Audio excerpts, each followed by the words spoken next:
Ben's is sponsored by Paul Cerami Auto Group, the cheaper dealer.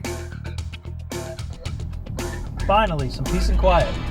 Man, the F-350 Super Duty, Paul Cerami, the cheaper dealer. You can get this truck, it's a beauty, financing at 0%. At Paul Cerami, they come with lifetime maintenance. I'm Ben Frederickson here for another edition of Two Bens. Hockman's, he's on assignment today, so we're going to pick up an old friend, a guy who's fallen on some hard times. Jim Thomas, NFL writer at the Post-Dispatch, still struggling with the loss of the St. Louis Rams. Welcome in, buddy. Ben, how are you? I'm doing good, man. Come on in. Seeing you here. Let me put my sign in the back. How's it going? Well, kind of slow. I mean, I think you got in trouble. The security guard told you can't hold your sign here. Oh yeah. He's coming to get me. But yeah, a little slow. We'll cover your team for food. How's that working? Well, I got a couple nibbles from a couple Pop Warner League teams, but that's about it. It's a little slow, a little early. I understand. A little early in the year, but with training camp in the NFL, not here, but in the NFL just around the corner, I'm hoping things pick up. I think there's going to be some interest. We were down here at the Dome. There's obviously not a lot of Rams fans left around here, but people are still interested in football. I think people will still come around and actually have some interest. Maybe the fantasy teams. Well, the fantasy teams, and here's the deal, Ben. It's, we know the way of the world. A baseball town, football nation, soccer world. But it's still a football nation. People are still going to be interested. I'll be very curious to see just the reaction. As traumatic as it was for St. Louis to lose the Rams, now the season's coming around, the preseason, the games are here. I think it'll only further kind of deepen the shock of not having a NFL team, but and it'll be curious to see. Some teams may want to watch the Rams to root against them. Some teams may be done with the NFL, and who knows? Maybe teams here, fans here, will start rooting for the Chiefs or following, the Colts are close, the Bears. It'll be interesting to see how that shakes out. The good news, I think, for a lot of people who will still have some interest in the Rams is that they're probably not going to be very good this year, right? So you can kind of watch them and root for them not to win.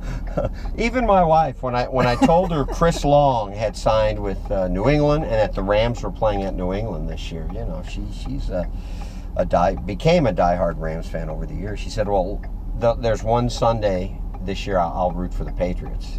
So it'll be that Sunday. Well, yeah, that's the thing. Despite all the hoopla and what is there, about 27 reality shows? Yes. Hard Knocks, semi-hard knocks. One second, because if we're gonna talk Rams football, then I've been waiting to use this for a while now. Yeah. And this might be my last chance. So I wanted to get a good run here. How's it look? Coach Fisher, what are you going to do about that offense? Can you fix it? We're going to get it fixed. We're going to get that fixed. Yeah. What else? How is this going to play on? How is the Fish going to play on Hard Knocks? Because this is something that he wasn't interested in, right? When they were in St. Louis. Now he's in LA. Now the people are trying to get some interest in the Rams, and all of a sudden they're going to be not only on Hard Knocks but have an e-reality TV show. So it's amazing all the hoopla, the team being there, but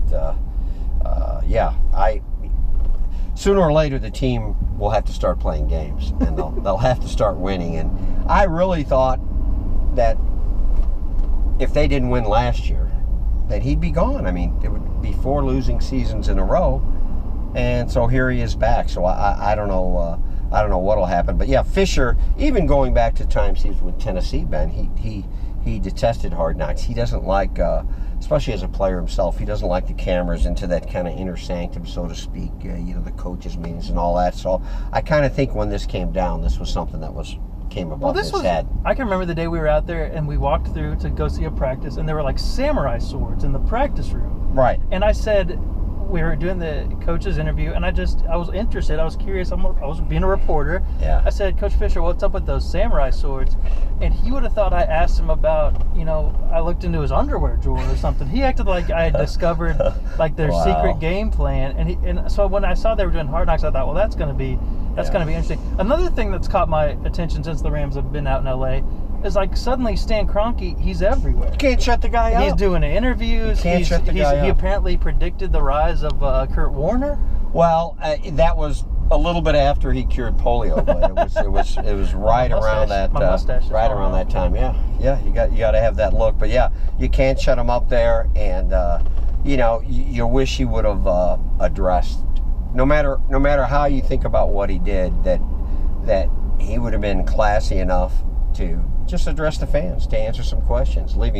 Regardless of what he says, he's going to make a ton of money. He made a ton of money here in St. Louis. Right. The first 5 years or so in St. Louis, they were either second or third most profitable franchises in the league. So he made a ton of money here, and you would just think that, face the music one time. It's not going to kill you. You're still going to run off. He's seen as a hero by some in the NFL because he's brought football back to the nation's second largest market. But yeah, it's an amazing dynamic. Actually, the night of the vote, the LA Times flew back on his personal jet. You didn't get that invite? Huh? You didn't get that invite? Apparently not. Apparently they said they were overbooked, so I couldn't get it. A lot of the Rams fans were upset because they lost their team. I get that. That's understandable. A lot of them were upset because they thought that mean they might lose you. But I think it's good news if there is a silver lining. Well, maybe 2 or 3 of them. You're actually going to get to write about football that isn't terrible. So tell us what you're going to be doing this football season. Some of my friends have actually kidded that your prison sentence has been commuted.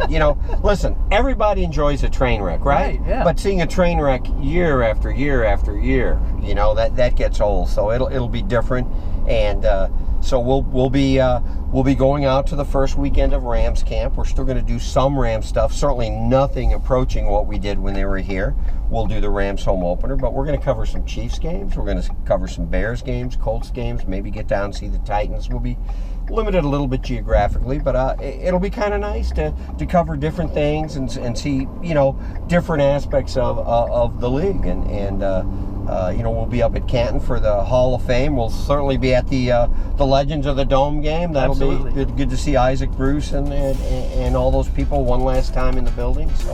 So we'll be keeping busy. And you have open lines. So if you have a football event to cover, if you have a football game that you want to see JT at, all you got to do is give him some food, and he'll be there to write about it. Yeah. I'm still available for hire. I still have some openings on my schedule. That's for sure. Awesome, man. Well, thanks for filling in for Hockman. Can I get one knee slap from you, just to give Hockman? I don't know if I can do it Hockman style, but we'll try. Go ahead. How's that? Man. Good job. I like the stash. Thanks. It's a good look for you. Stash in the truck. I'm Jeff Fisher.